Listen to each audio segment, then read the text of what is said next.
Fala galera, a gente vai trabalhar agora com o sistema de determinação do sexo. A gente está acostumado a trabalhar com o nosso sistema de determinação, que é o sistema XY, onde o macho é XY e a mulher é XX, utilizando esses cromossomos que são cromossomos sexuais.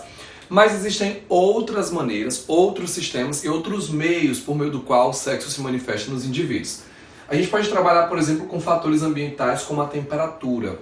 Em répteis, a temperatura em que os ovos se desenvolvem vai determinar se serão machos ou fêmeas, e a diferença é muito pequena. Às vezes uma diferença entre 1 a 2 graus é o responsável pela diferença entre ser macho e ser fêmea. Em tartarugas marinhas, por exemplo, temperaturas mais altas fazem com que a gente tenha o nascimento de fêmeas, temperaturas mais baixas fazem com que tenhamos o nascimento de machos.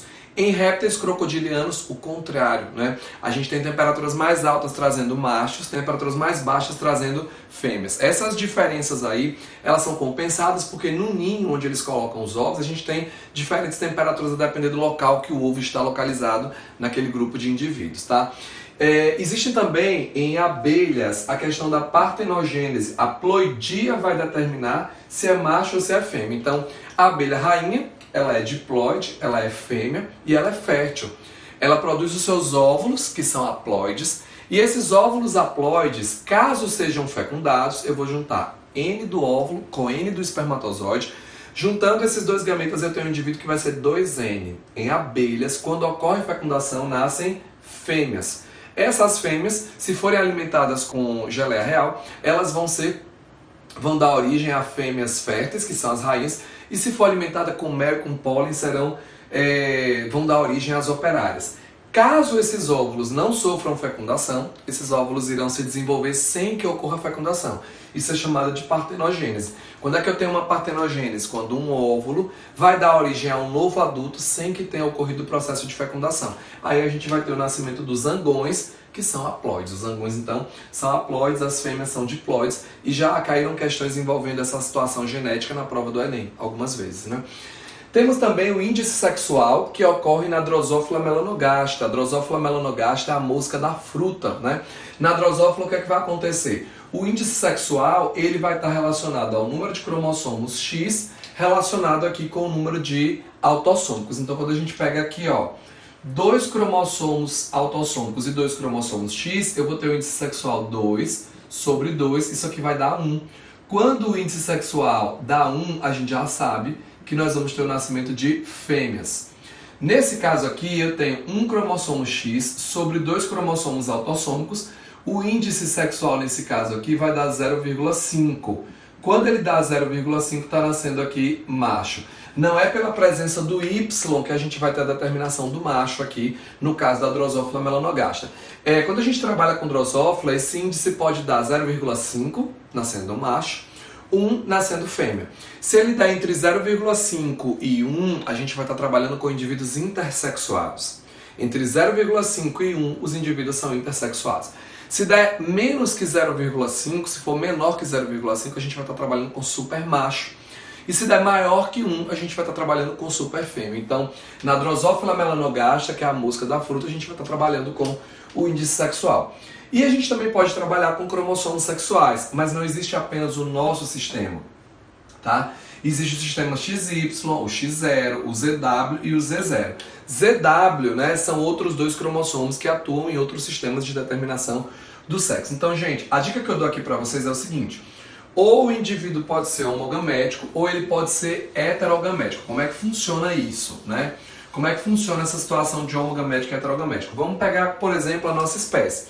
Se a gente analisa aqui, no caso da nossa espécie XY, o macho ele é XY e as fêmeas são XX. Gente, quando eu analiso o indivíduo XX, no gameta dele, ele só pode mandar todos os gametas com o cromossomo X. É o que acontece com as meninas.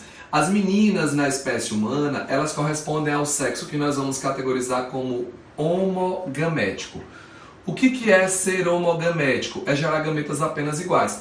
Se eu sou XX, eu só vou gerar gametas X. Então, todo mundo que tiver X em sua estrutura, você usa a dica do sexo da nossa espécie.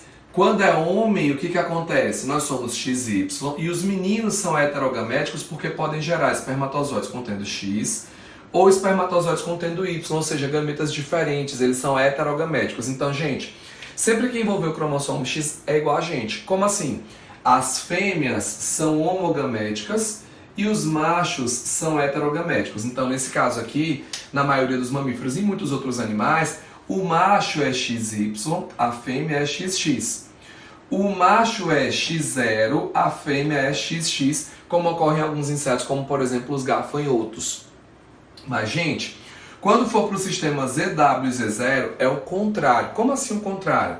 Agora, machos serão ZZ, homogaméticos, e as fêmeas serão heterogaméticas. Então, em alguns peixes, aves, alguns répteis e alguns insetos, as fêmeas são ZW e os machos são ZZ.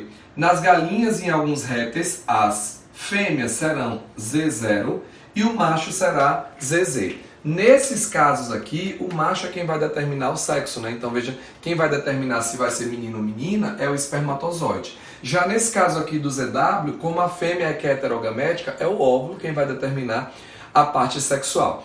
E inclusive um cuidado que a gente tem que ter é quando a gente resolve questões de herança sexual. O que a gente vai trabalhar como XY e XX, esse conceito vai ficar um pouquinho diferente quando eu trabalho com ZZ e com ZW, né? Então, por exemplo, um gene que esteja no cromossomo X e que seja recessivo e que esteja na parte heteróloga, ele é mais frequente quando recessivo em homens do que em mulheres. Já que vai ser o contrário. Então a gente tem que ter um pouco de cuidado, porque algumas questões de vestibular só jogam. Considere uma espécie animal que é ZW. Aí você já tem que se ligar nisso aí, tá? A fêmea será ZW, o macho será ZZ. Então muda um pouquinho daquilo que a gente trabalha quando a mulher é XX e o homem é XY. Então, gente, essa foi a nossa aula sobre determinação do sexo nos animais, tá? Tá isso aí. Beijão, valeu!